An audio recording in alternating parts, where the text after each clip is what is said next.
This is Walt Disney World Today. Give us 5 minutes and we'll give you the world.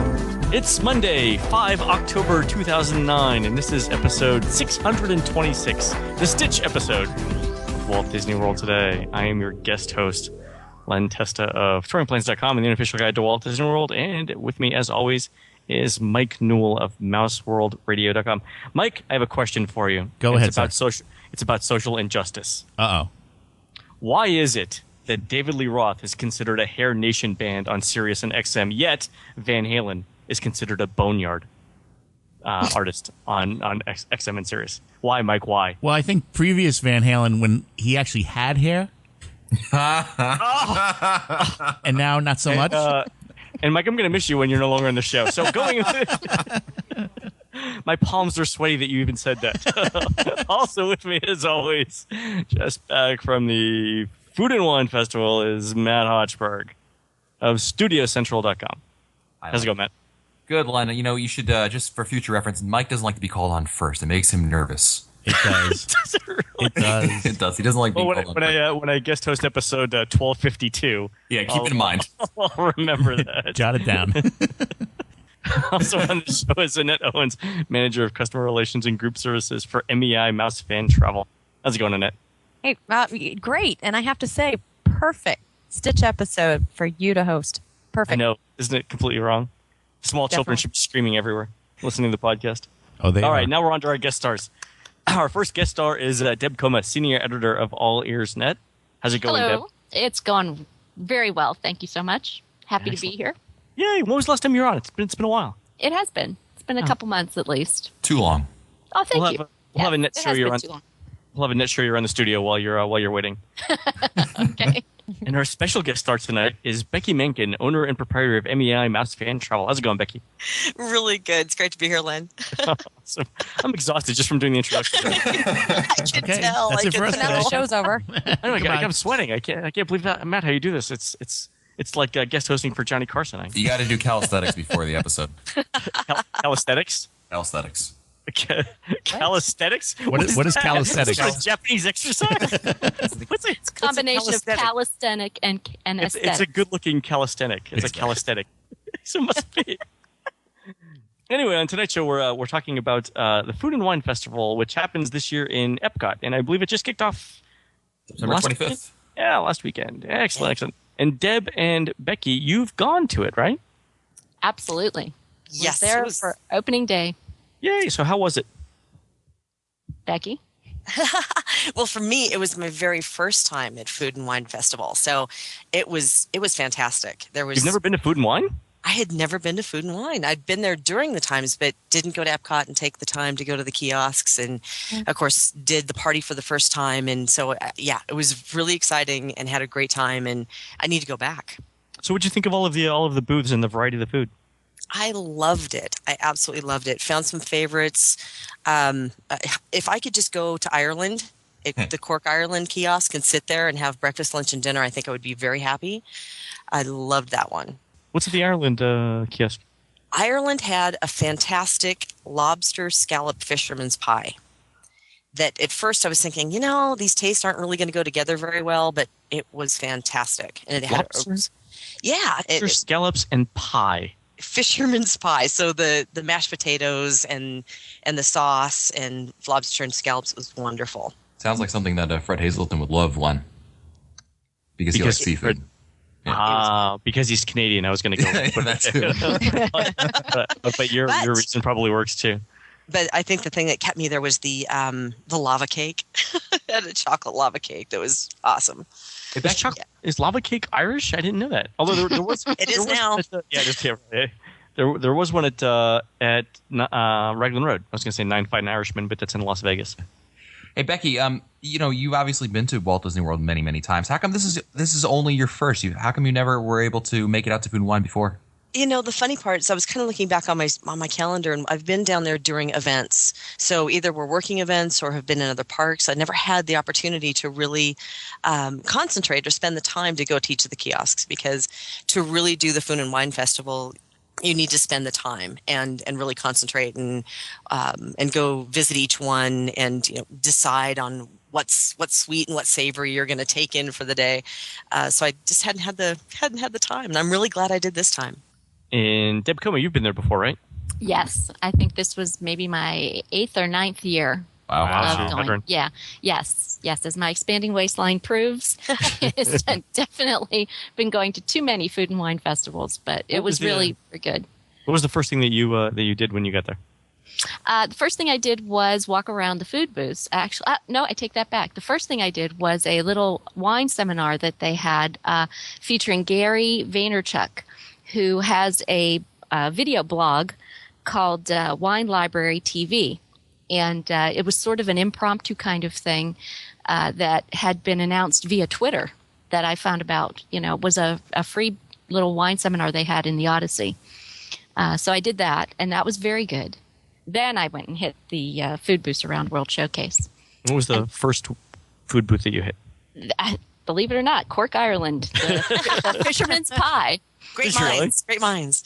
Yes, and it was very good. It was one of my favorites that I had throughout the weekend. But I have to say, having been so many years, I felt that the food quality at the food booths this year was much better. Definitely improved over the last few years. Really?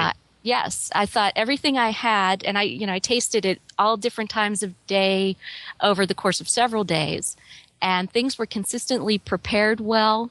And the only thing that I didn't like was just something that I personally didn't care for the taste of. It's not because it was undercooked or overcooked or anything like that. It was just I didn't care for it. What was it? It was the chicken urumqi at the Shanghai booth, I believe. It's sort of like a pulled chicken with cumin and some spices, and I just didn't care for it. But I was just going to say that the food quality, last year I remember sometimes I would go and things would be practically raw because they'd be so rushed and they wouldn't be cooking them properly. Or things would be dried out because they'd been sitting there for so long. And I didn't encounter any of that this year. Did anyone have the red snapper and Barcelona? That I found was the best thing they had over there. No, I didn't. I never had red snapper before, and I gave it a shot, and it was phenomenal. Best thing I had in all the booths. Oh, Really? good. Yeah. Yeah. Did you get to the lamb chop at the Australia? I did have booth? that. Yes. Yeah. I think that was my favorite. It was That was really well prepared. They did lamb last year as well, and I thought it was pretty good actually. Like, normally lamb can be kind of gamey, Yeah. but that was almost like a steak flavor to it. It was. Yeah. yeah. Did anybody try the Cabernet short ribs and mashed potatoes at France? Yes. What did you think of that? Short ribs. Yeah, but the funny part is you would think short ribs prepared a certain way and it would come with short ribs and potatoes on the side, but the short ribs were actually rolled inside of the mashed potatoes. That's a trend, isn't it? It was a really interesting presentation, but I found it really good. Mm-hmm. Yeah, I've no, seen I a- liked it. I've seen a couple of things on Food Network where people are using potatoes as breading. Either like a hash brown or as like a mashed potato dusting. Yes. And then frying. So is that how it was prepared? Yeah, pretty much. It was rolled inside. So think of it as kind of like a how they prepare pot roast now, where they kind of have the bed of mashed potatoes underneath, Right. and the meat kind of in the center. That's kind of how it was. However, the mashed potatoes were rolled over it, so you kind of had to dig in for the meat. And it was really, really, really tasty. And were the mashed potatoes fried, baked, broiled, poached? Baked, mashed, baked. Mashed Yeah. and then baked. Yeah, baked and mashed. They were good. Put it that way. They were really good. But you were Yes. talking about things that you really didn't like. There were a couple things that didn't quite hit as well. Over in China, the beef pancake. Anybody Beef do that? pancake. What is that? Yes, it was literally. They didn't have it last year. A pancake of something, and it's kind of thrown in a square slab on a paper plate, and it's dry, and it's literally pancake with beef inside, and it so really it's- was not very appetizing. It's like an Aunt Jemima pancake recipe, but with beef in it. Kind of No need for the maple syrup, huh? Yeah, that doesn't Yeah. just. I'm it was- kind of glad I missed that. Was it like a crepe? Because crepes you can do savory. No, it was it was thicker than a crepe. It was definitely the consistency of a pancake, but of course more from potato than pancake mix. Oh, really? But- So the starch was potato, not flour. I think so. We really couldn't tell. It was very, very dry and not appetizing. It didn't look good either. So it was one of those things that I just not really worth standing in line for. I'm shocked. Not good food in China. How about that? At least they're consistent, right, Len? Yeah, really. Eh? How about that? What were some of the other highlights? I know last year we actually ate around every booth and what was the country last year that did? It was like the bacon. Everything was wrapped in bacon. What was it? Oh my! I don't remember that. We have to go back and look at the previous. I will say, Newell, I have some feedback from Mike Newell on Food and Wine Festival. Mike. Yeah. I would say that Food and Wine Festival is much more enjoyable when Hannah is not picking out what you're eating. Oh my goodness. Yeah. Yeah. I'm gonna pick snails, and I choose you to eat them. Thank you. Thank The you. escargot are good, I have to say. Yeah, that's Yeah. right. You should try that. Last year in France, right? We had escargot and then wine, right? That was you and me. That's right, yes. It was like, have some snails. I found myself making deals with her in World Showcase. Like, no, you have Matt eat this, and then I'll eat something else. But I'm not doing this. Did Canada have its usual cheddar cheese soup?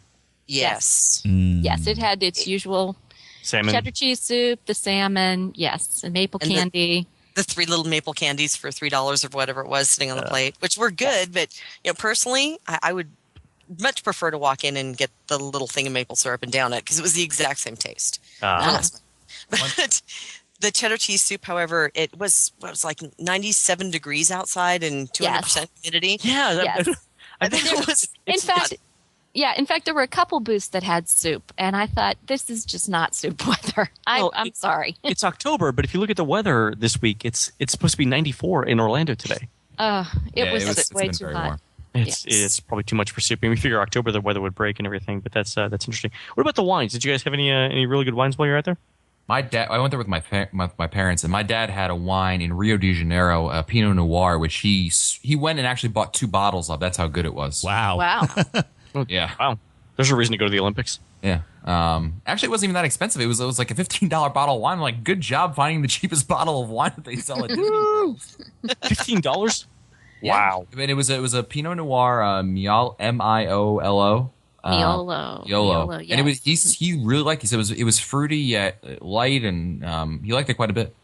I didn't try that at the food booth. I had a chance to try it at the Party for the Senses. They were pouring there, and I had it there. It was good. Yeah, Becky, you also went to Party for the Senses, didn't you? Yes, I certainly did. That was great. That was fantastic. At first, I'd heard a lot of people talk about having to go to the Party for the Senses, and looking at the price tag, I've always kind of shied away from the thought, but I went for the first time, and it was definitely worth the price of admission. I thoroughly enjoyed it. And apparently they were doing something new this year, and Deb, tell me if I'm wrong here, but this year they are doing themes at every party. Right. So the one we were at was the Spanish cuisine theming. Ooh, and tapas? a lot of tapas, a lot of paella. The paella was wonderful. Seafood? Yes. Octopus and a lot of seafood. And they also did a lot of Spanish ham, that Serrano ham, manchego cheese. So not all of the dishes were Spanish, but a lot of them had a Spanish flair to them. Right. Who said they liked the lamb chop, by the way? I did. Me. Len. I did. Oh, I like it too. You guys I didn't like it that much. Oh. I'm not sure. Really? I think mine might have been a little overcooked, but I'm not sure. Then again, I don't eat that much lamb, but I thought it was a little tough. Mine was perfect. I'm okay with tough. It's just normally it's gamey. So you mentioned the octopus. That's interesting because I've been eating more octopus lately.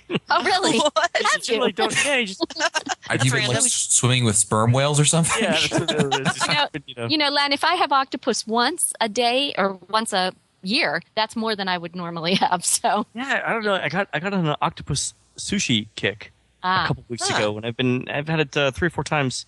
What does it taste like?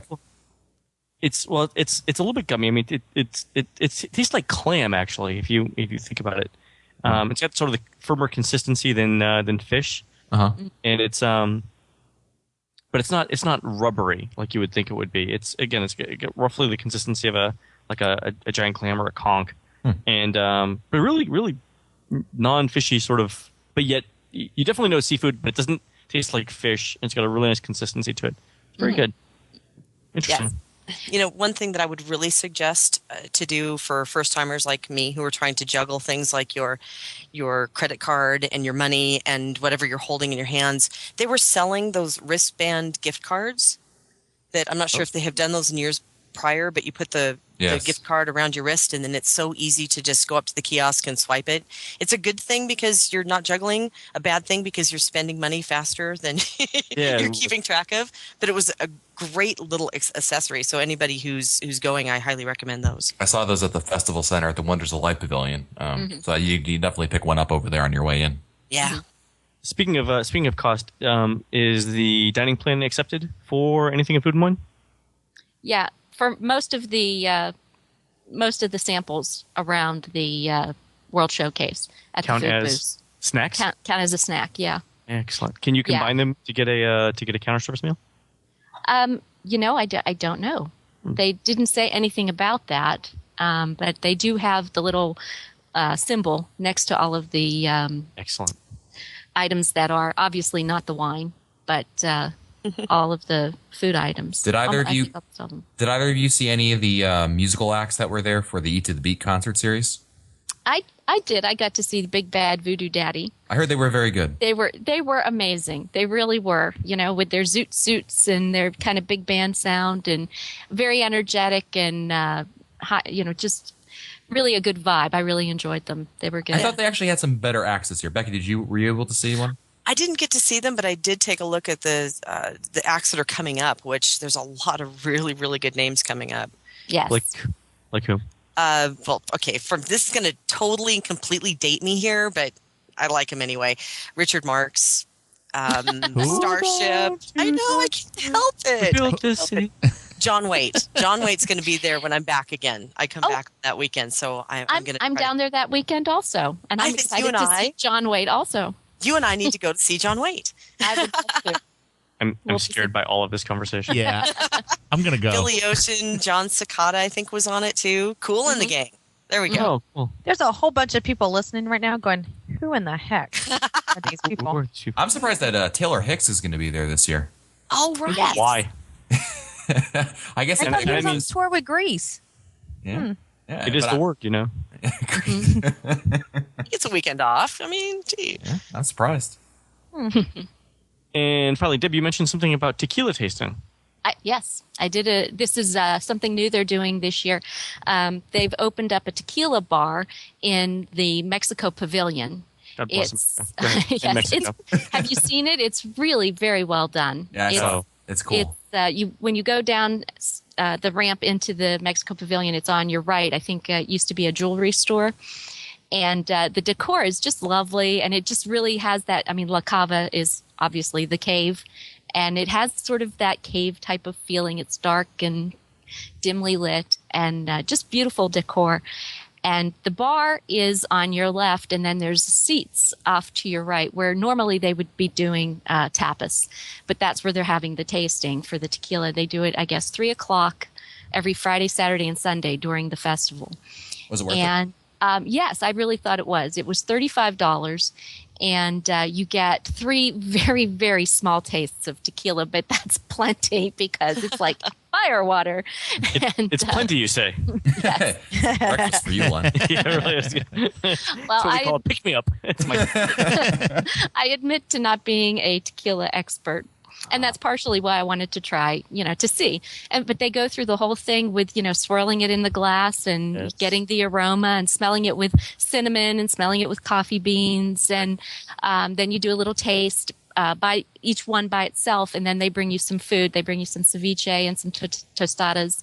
And then you sample it with food and get the nuances, and it was actually very good. The biggest complaint I had about that, though, is that because they still keep the bar open while the tasting's going on, you're hearing all of that noise from the people at the bar, and it made it a little difficult to hear the presenter because her microphone was not the greatest and had a lot of feedback, and she also had a very heavy accent, so that was not the best. But the way it was presented was very nice and very educational for me. And like I said, stay away from the Blanco tequila. Ooh, my goodness. Blanco. What were the other tequilas you tried?